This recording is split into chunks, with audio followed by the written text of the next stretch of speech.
He was being investigated because he wasn't speaking.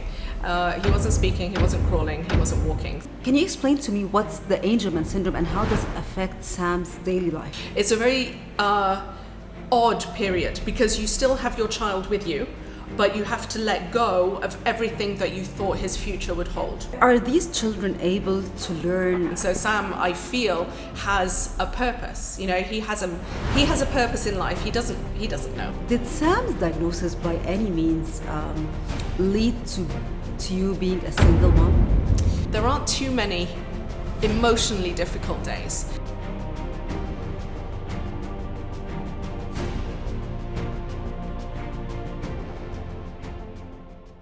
Welcome to Open Mike with me, Sandy Fakhoury, where we bring you inspiring stories and insightful conversations with individuals who are making a difference in their communities. Today we have a very special guest with us. She's a single mom of two wonderful children, one of whom, Sam, diagnosed with Angelman Syndrome.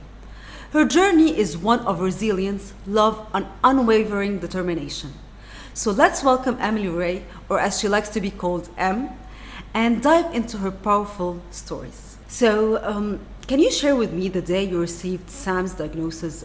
What were your initial thoughts and feelings about that? He was being investigated because he wasn't speaking. He wasn't crawling, he wasn't walking. So in my mind, I knew there was something that needed looking at. And so I had been doing all the tests for him to see if he could hear.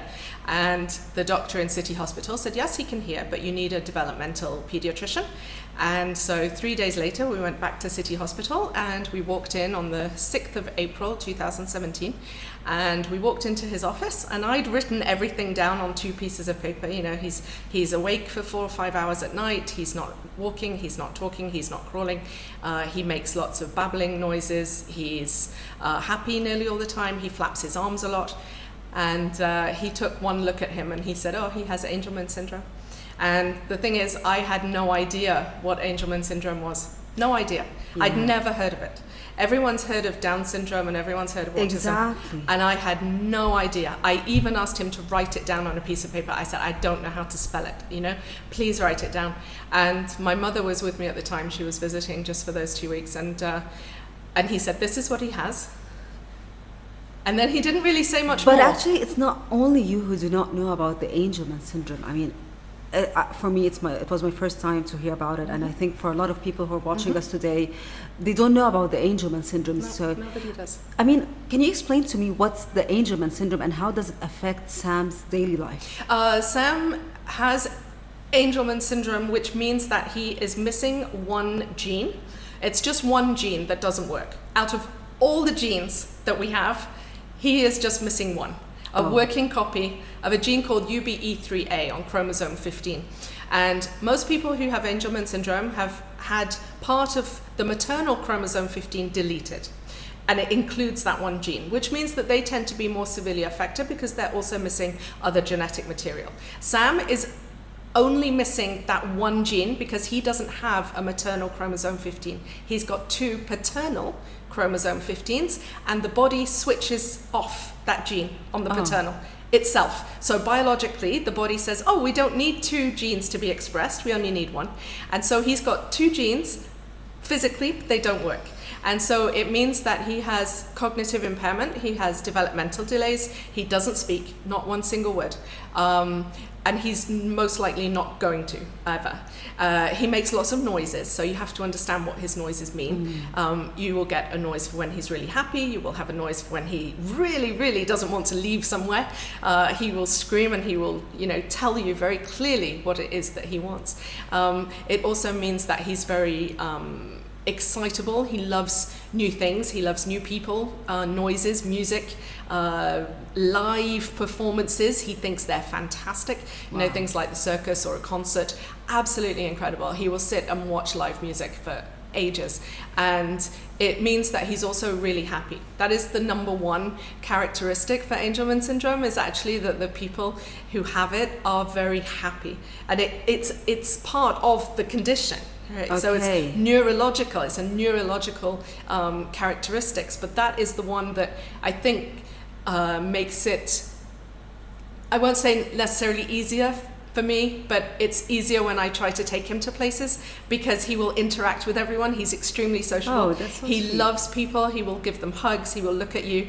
And so it's very easy. It's been very easy for me to do some photo projects to keep raising awareness of Angelman Syndrome and other people of determination, because he is so easy to take anywhere. And then he goes up to people and he has this huge joy about him that people can't they can't dismiss it, you know, they can't ignore it. They see him coming and he's just like a whirlwind of happiness. So how did you navigate the feelings that? Because it's shock and relief. It's a very strange period of time, actually, for about 6 months. It's a very odd period because you still have your child with you, but you have to let go of everything that you thought his future would hold. So I know he's going to be very tall, he's very strong, but he is not going to be, for example, a basketball player. So you have to let go of all of those dreams and the things that mom had for image children. that you had, yes, the image of what your family would be, that has to completely change. And so it's a process a little bit like a caterpillar, you know, becoming a butterfly, where you've gone into this period where you're all stuck, sort of in a cocoon, really stuck, thinking, how do I get out of this? What is the future? How do we do this? How do we navigate this? And then after about 6 months, you realize that things have calmed down. You've stopped crying, right? When you tell someone what his diagnosis is, you've stopped crying, because that was for 2-3 months. You just say, oh, my son's just been diagnosed, and cry. So that's in the past. After about 6 months, you sort of go through those stages of grief, really, where you're grieving for the child you thought you would have and the life you thought you would have, and then you have to come out the other side. So you have to emerge, as I see it, like the butterfly. You emerge in a different way and in a different form than when you were leading up to that diagnosis. So there's a very lovely poem, and it's written by another mum, and it's called Welcome to Holland.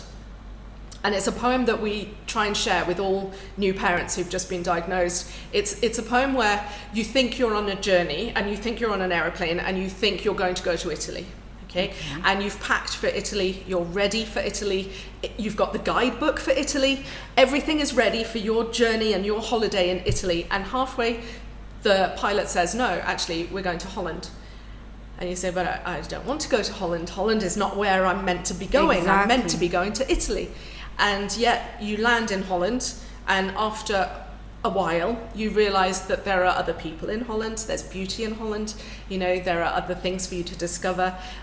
Most of the people in my life, I would say, that have been part of my life since 2017, when I started raising awareness of him, they're there for a reason, and they're there because of Sam. And so Sam, I feel, has a purpose. He has a purpose in life. He doesn't know, but he doesn't know. He's the pathway by which other connections can be made. People have had jobs because of him. People have found jobs because of him. Wow. When I shared someone recently, and 2 years ago, the same person, they needed a job, I knew that if I took photos of them with Sam, it would have the impact that would be necessary to get that message out. And so Sam has this, it gets to me sometimes that he has no idea about the impact he has on other people. He has no idea at all. And that is the bit that it's sometimes so chokes me up. What you're saying, that he doesn't know that he has a purpose in life, but actually he does. He does. But his mind may not be comprehending how he's affecting other people. No. For him, every time we go and do something new, so at the moment his photo project is about meeting other people of determination, and horses and dogs, and other situations. We went and saw some motorbikes and the lady riders recently. It's all fun for him. It's all fun. Yeah. It's, a new situation, a new place. Oh, fantastic. More people. Excellent. The more people, the better. This is wonderful. And so I've been sharing his story because at the time I lived in Fujairah, and it was a long way away from, anywhere. And there was me and a few friends, but Angelman Syndrome was so rare that there was no one else around is diagnosed with that. Yes. Yeah. And so I put messages on the British Mums Facebook groups originally, and someone made a connection for me with another British mum who has a child with Angelman Syndrome. And that was my first connection, my actual first connection, now that I was in this different, community, this different world. And I remember coming up from Fujairah to IKEA and just breaking down, when I saw her, because she understood. What's your passing through? She understood. She was one of the only people, that you could say all these different things to, and she could totally get it, because she had been through that diagnosis day, and she'd been living with it for much longer. And so one of my key things for raising awareness is not just to raise awareness in general of Sam and people of determination, it's also to reach other families who need to be reached, at that point where they've just had a diagnosis. So if I say, what were the resources or support system you had when you first had the diagnosis, what would you say? I'd say that within the medical community, it's not really there, because they're really focused on the medical side. At the time, he doesn't have seizures because he has that different form of AS. And the form he has, it's only about 3 to 4% of people with AS who have that form. So it makes him very rare. It's about 1 in 375,000 for Sam. So from a medical point of view, nobody knows about it. And so it then becomes, who can I connect with? And that's where I started on Facebook. So that's where Facebook came in, because there were groups on Facebook that were established. There's it's a worldwide group, but it's got mostly Americans. And there's a UK group as well. There's a UK support system.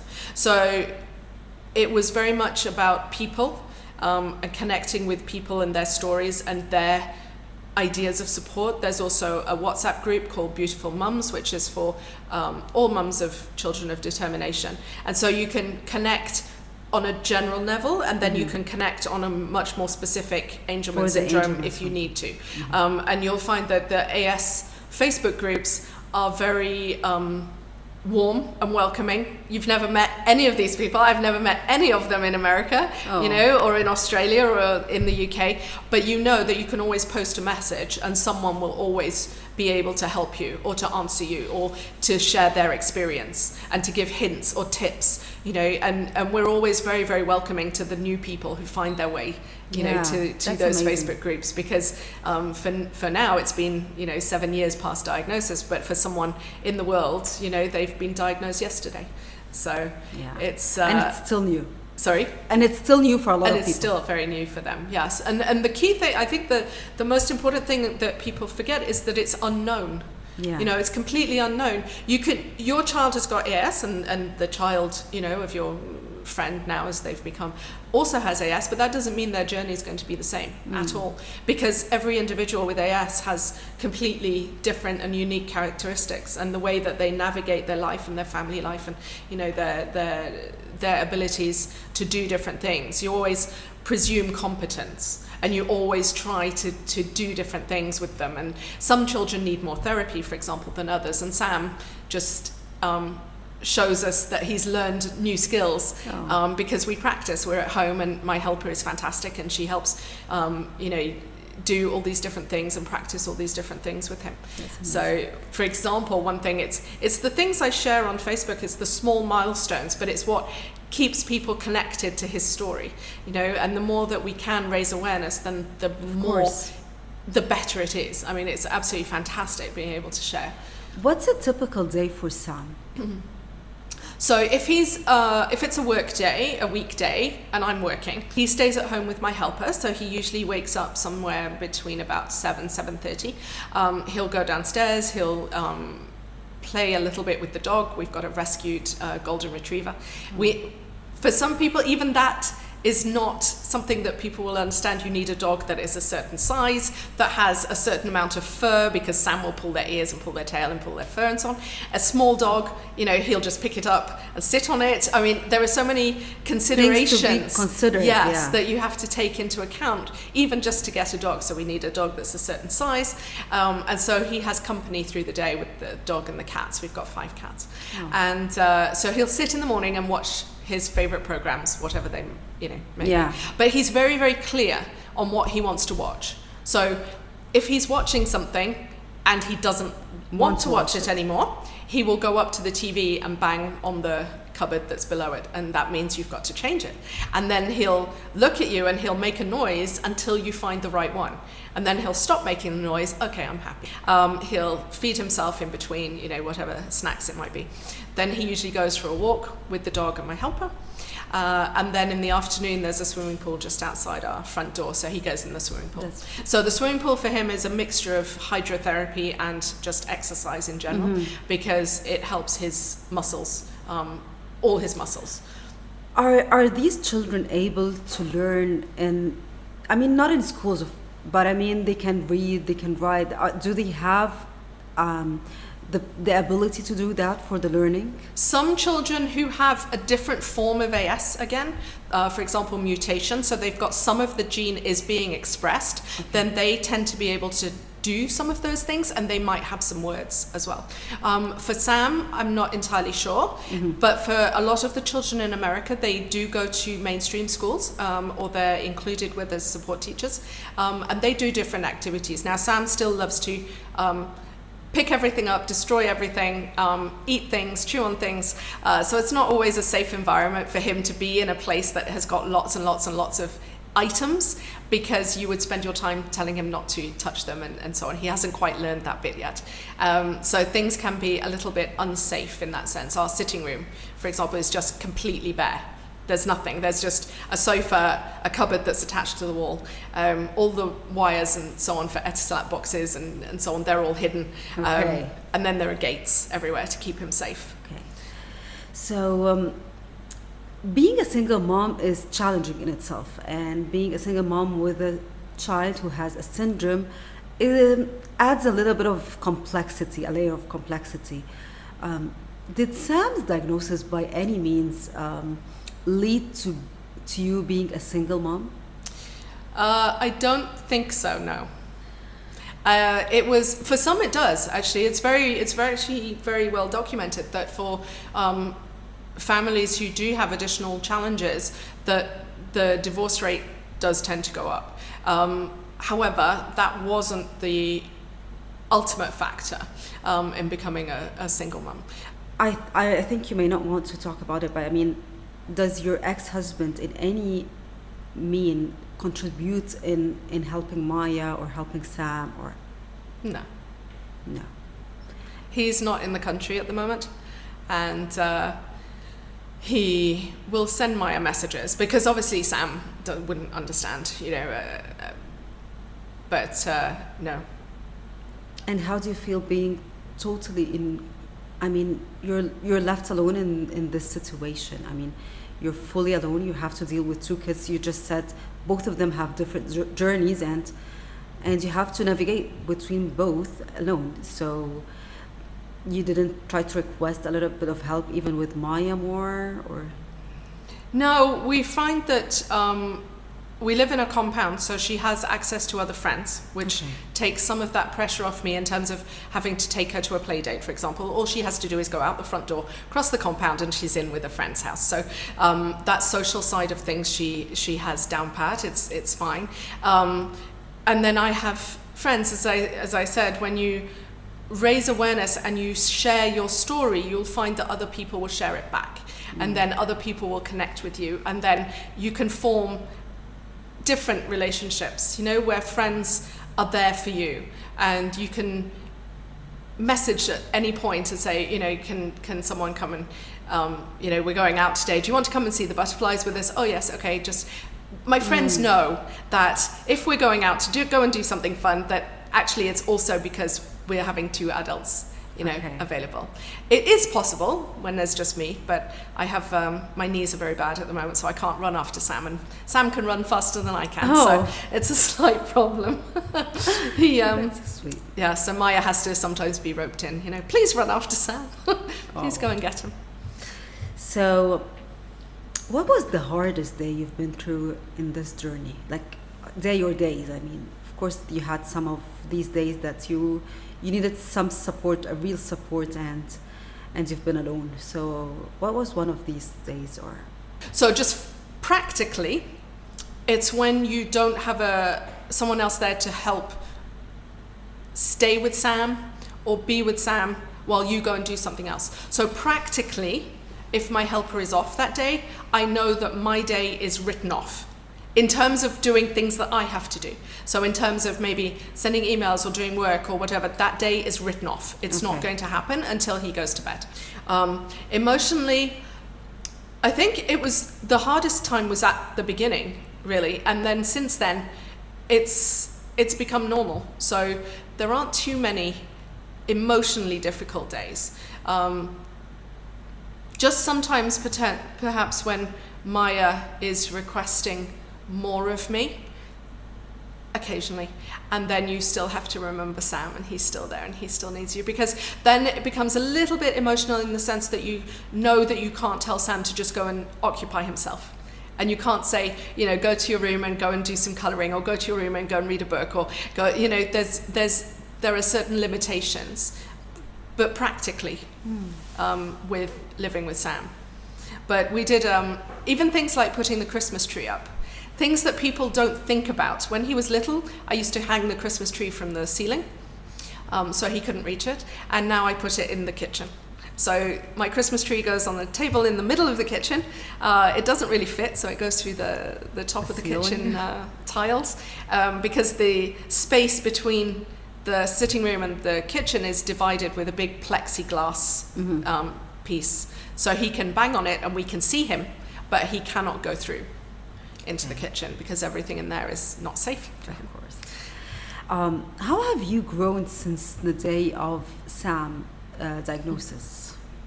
How has that changed you?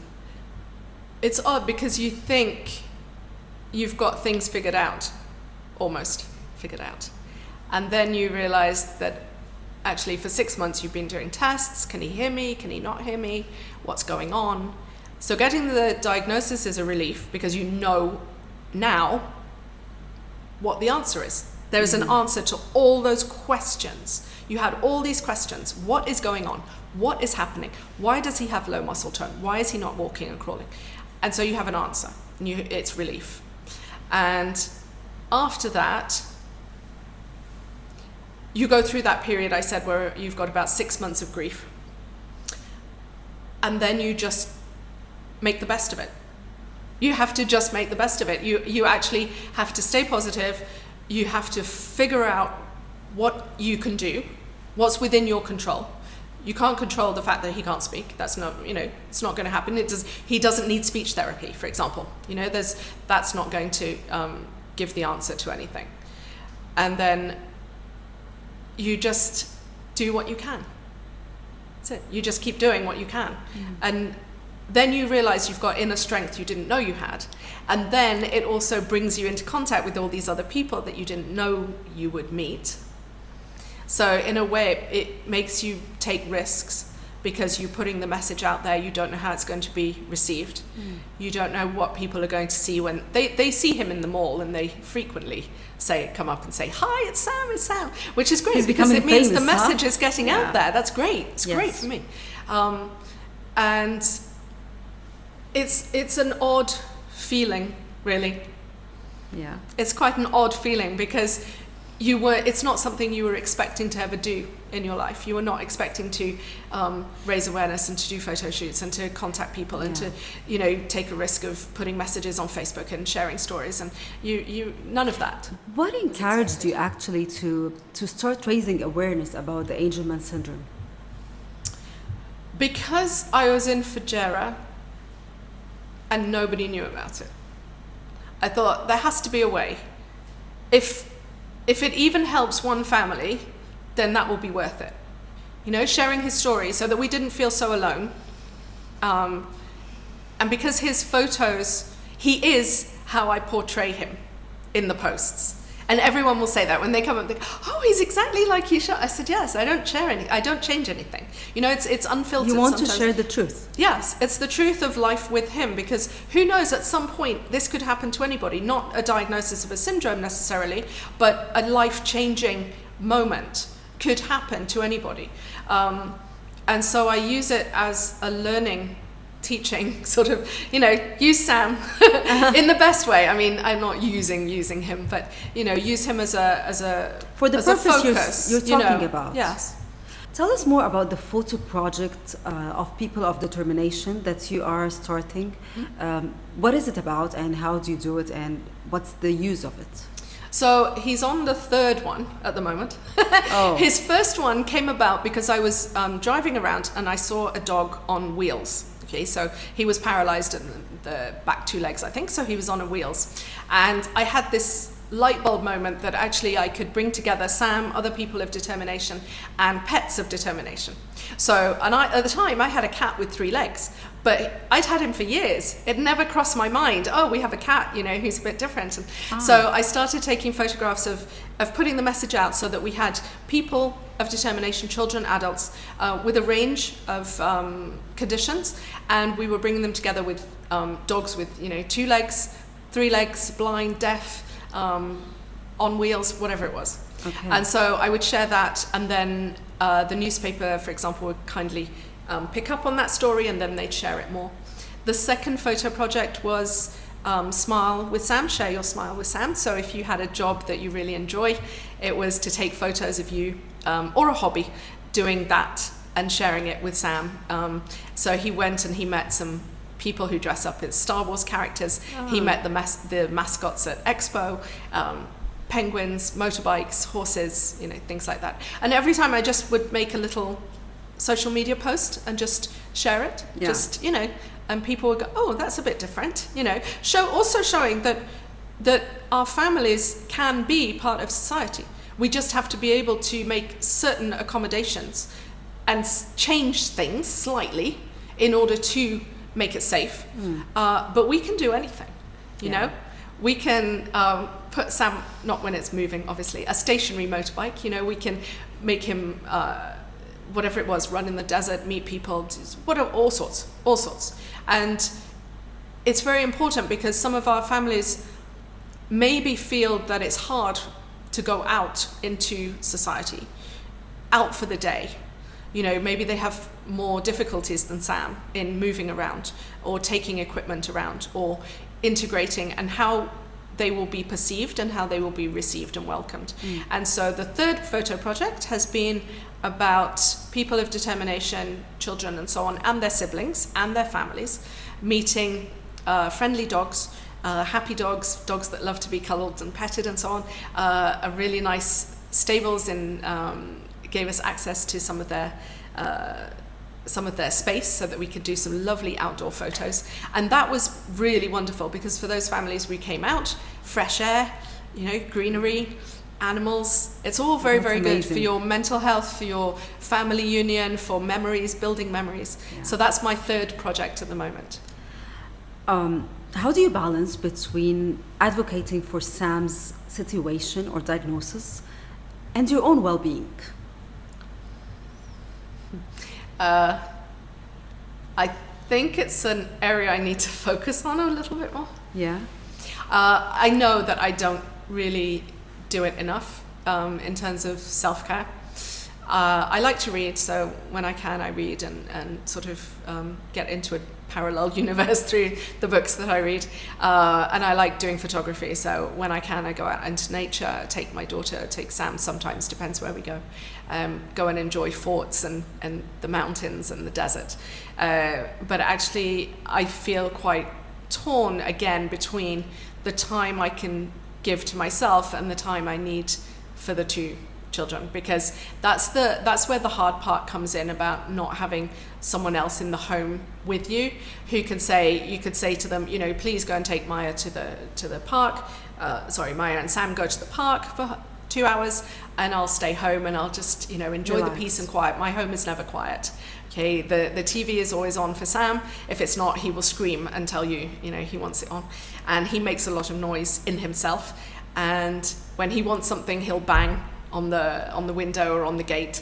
So there's always noise. There's constant noise. And when it's quiet, very rarely, when they've all, for example, I've said, look, I'm just going to take you to the mall and leave you there for an hour and I'm going to go home again. It's a real change mentally, that it's just peace and quiet, and that someone else, obviously my helper, has got them and is in charge of them, solely in charge of them for a little while, and then I can just mentally relax and refresh a little bit. That must have been very hard. Yes, the hardest part is actually probably the future, because it's unknown. That's the hard part. It's the unknown part, and the financial side of things is not to be neglected. You know, the stress of being financially responsible for the 2 children, and for Sam's future, because he will never live by himself. So he always has to have a carer, and what that will look like in the future, I have no idea. But it falls on my shoulders. So on the one hand, you've got this hard decisions to make where you need to be working, and because I'm a photographer, I also try to do extra photo shoots because I need to support them. And on the other hand, you think, but every time I'm working, I'm not with them. And you need to spend time with them. Yes. So that's where the crux of the issue comes, I think, in terms of the mental stress, is I have to be working, and I have to even do more work because I need to support them all, because that's all on my shoulders. But am I still doing enough for them as a mom? As a mom,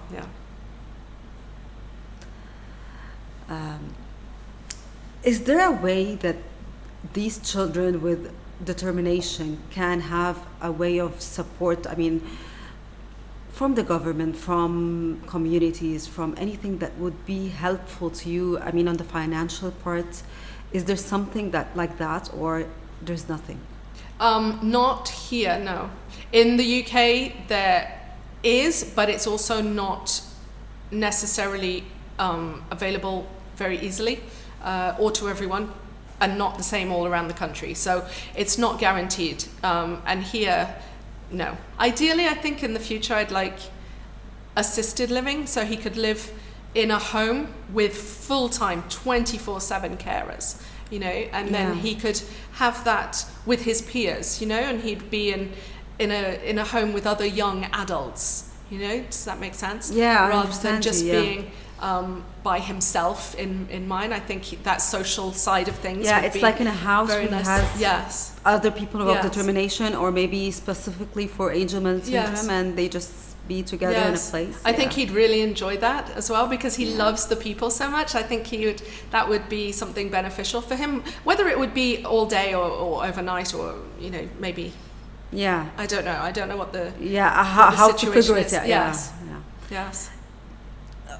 I mean, if our audience are just watching this or listening to this, how do you think they might be helping you in your advocacy for Sam's situation?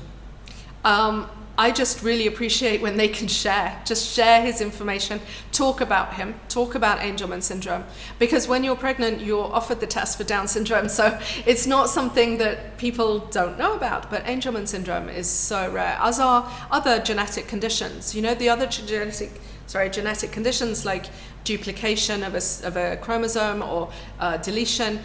There are so many, and some are really rare.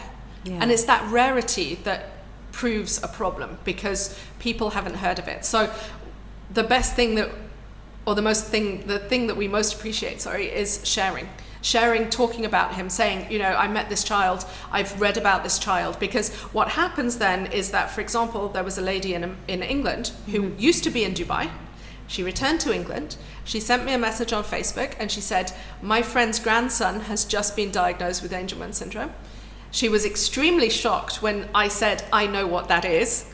And I know what it is because of Sam. Of course. So you never know who is going to read the post, who is going to need that information at some point in the future. And even if it's just sharing and saying, look, you know, I've found out about this new syndrome. I'd never heard of it. It's called Angelman Syndrome, named after the doctor who realized that 2 or 3 of his patients had the same characteristics. He was called Dr. Harry Angelman. And and just sharing, getting that message out there, that there are these fantastic people, you know, within our society, and that if you can include them, if you can do an event, if you can think about them, it doesn't require necessarily a lot of accommodations. It just usually requires thinking, does the child need a quiet space? Does it need to be calmer? Make sure that it's safe, it's not near a busy road, just small things. But if other people are having events, think about our families as well, and think about how could we include them. That would be fantastic. Amazing. When did you diagnose Sam? At what age? Sam was 21 months. 21 months. 21 months.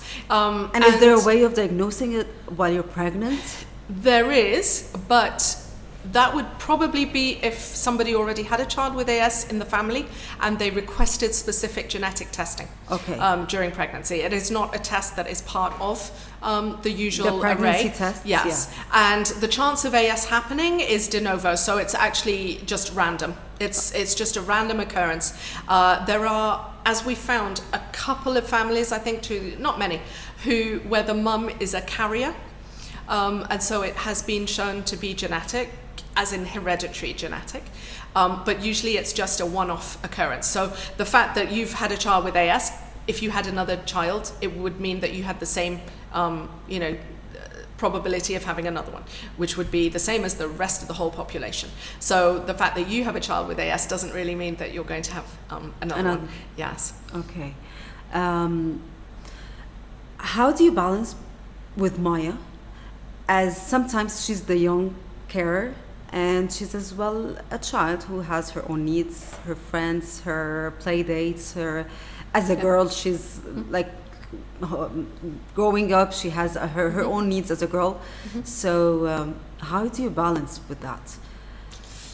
I try that she's not always the sister of Sam, that people just name her the sister of Sam who has an Angelman Syndrome. So she is very much her own person. She's very tall as well for her age, so that sometimes contributes where people think she's older than she is. But it's very much about nurturing her friendships and nurturing my friends who've got children her age, the girls her age, and some of the boys as well. And we've got fantastic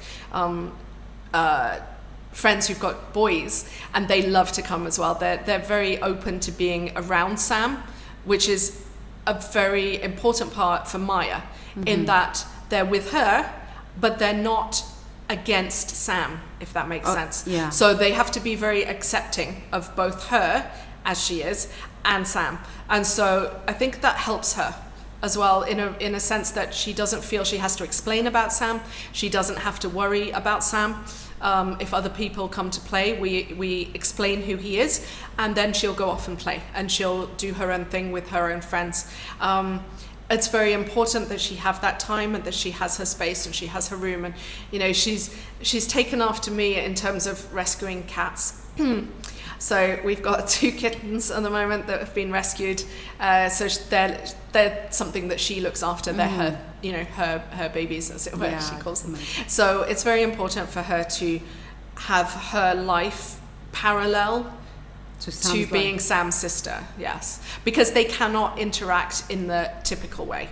They are not siblings in the typical way of playing together or going out together or reading together or doing a puzzle together. She might have a little bit of jealousy. I'm not sure if that makes sense. I mean, because people always know Sam, but they don't know Maya, or if they know her, she's like the sister of the boys. Yes. So I mean, did you ever feel that jealousy from her? Yes, it's not necessarily jealousy, it's sometimes resentment, in the sense that he comes up and he takes a lot of time, or he'll hit her, or he doesn't understand when she wants him to stop, trying to get her attention. So we've turned it into more of a positive, in the sense of, look at all these fantastic opportunities that we've had thanks to Sam.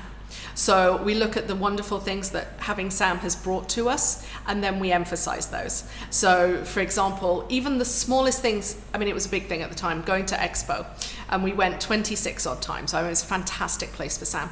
But we were allowed to have priority access to the pavilions because of Sam. And because a POD had priority access. So we had this little, jingle with Maya. And I was like, oh, what can we do? We can jump the queue. Look, this is an advantage. There are things like that we try and say, these are advantages, and this is what we're being given the opportunity of doing, and isn't it fantastic, and so on. So we do try and build up that positive side that it is to having Sam, because it can be, you know, tricky. Yeah. And I mean, she's gone through the same as everyone else, saying, you know, oh, I wish I didn't have a brother and this and that. But that everyone does that, you know. I wish I didn't have a, you know. I mean, it's a lot of sister, children. They do come the and, same, it's when they come and irritate you, and you know, they get in your way. But bless her, she has to be so patient in terms of doing her crafts and activities and so on in the kitchen, and she can't do it in the sitting room. So sometimes that is a little bit hard to juggle. Challenging. Yes, a little bit challenging at times, but the things I just have to remember are that Maya, my daughter, who's now just turned 10, and Sam require very different things. And that's where you sometimes feel a little bit torn between, am I doing the best I can for both of them with their completely different journeys? And then you also have to remember Maya and make sure that she is not considered as a young carer.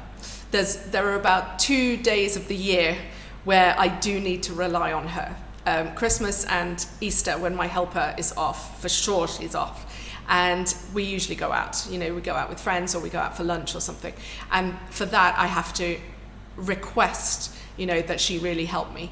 But I don't like asking her to be a young carer. So I want her to live her childhood, you know, as she should. She interacts with Sam in a beautiful way most of the time, without the odd, you know, little niggle where he's coming up and he likes to hit and just try to get your attention. But if you're not expecting it, you know, it can hurt. He'll sort of bang you on your head. But otherwise it makes her very kind and very empathetic and very caring and very patient. And she lives being in a family that's not, I'll say, a typical family. So she understands other people really quite well. She's extremely not necessarily outgoing, but she's very thoughtful for other children, for other people. She will include them. She will often make friends. If we're out at the park, she'll be up saying hi to people and trying to include them in whatever is going on. If I want you to send 3 messages, the first message, send a message to Maya.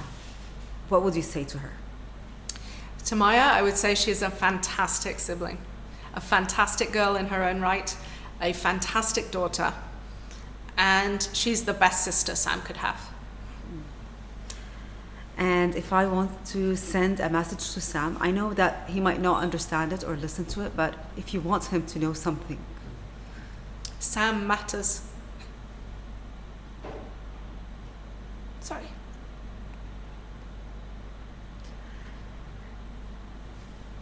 That's His life matters. He matters. And he is valuable in society, even though some people might not think he is. He has a purpose.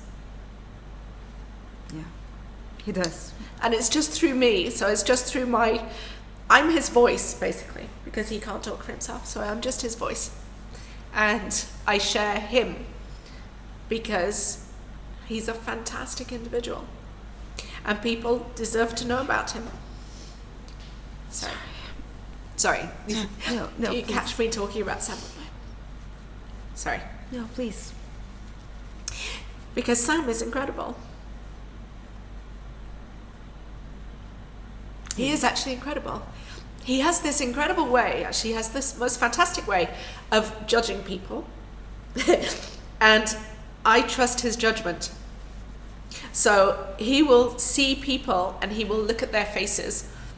And if you are a nice person and a good person and a positive, smiley person, you are probably going to get a big hug. And if he takes one look at you and realizes that you are ignoring him, you're staring at him, you have this look like thunder on your face, which happened recently, he will come up to you and try and hit you and push you away. He's a very clever little boy. Doesn't need to talk. He communicates so well with other means, but he exactly knows who his people are. And if you are not part of that, he will come up and it makes him up, not upset necessarily, but he will show you that you are not smiling at him. You are not appreciating him. You are not accepting him. And he did that recently. It was quite incredible to watch, actually. Yeah. There was a lady who was staring at him, absolutely staring at him, because he was making a noise, right? He was in a children's play area, but he was making a noise. And she was staring at him with a face like... Not even smiling. Not even smiling. There was nothing. It was a face like stone. He came up to her, close to her, and just went... Pushed her away. And yet he met people at the recent concert we went to in the park. Incredible. Hugs. There were 4 people sitting on the ground, okay? And I was trying to walk him back to our chairs. There were 4 people sitting on the ground. He took one look at them and he sat down on them. And when he sat down on them, this poor guy didn't know what was going on. Luckily, the lady next to him said, "Oh, it's Sam." Oh. So yes. And she went, "Oh my goodness, it's Sam." And Sam looked at her, huge hug.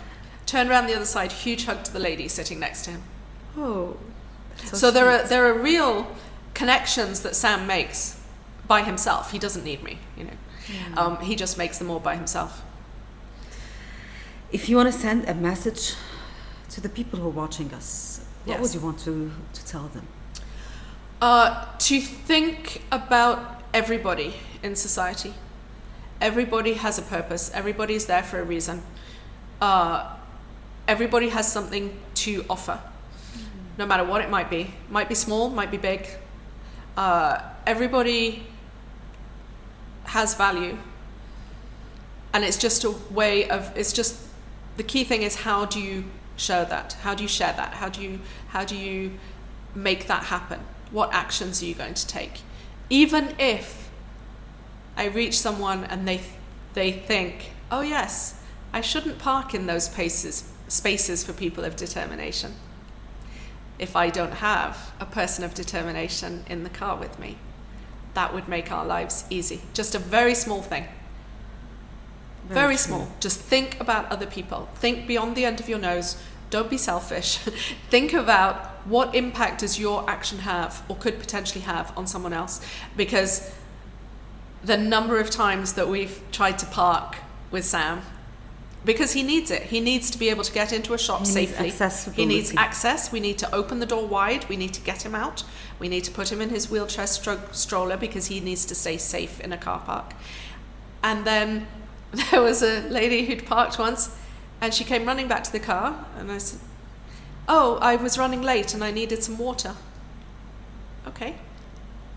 But you've just made life more difficult for us when it didn't need to be. Our life is difficult enough. You know, we don't need to make it any more difficult. So just to be really open to everybody who's around you, I think. And remember, everyone has a story, everyone has a different challenge in their life. But everybody being kind would be beautiful. And I want to send you a message that you're doing great. You're doing really great. That'll make me cry.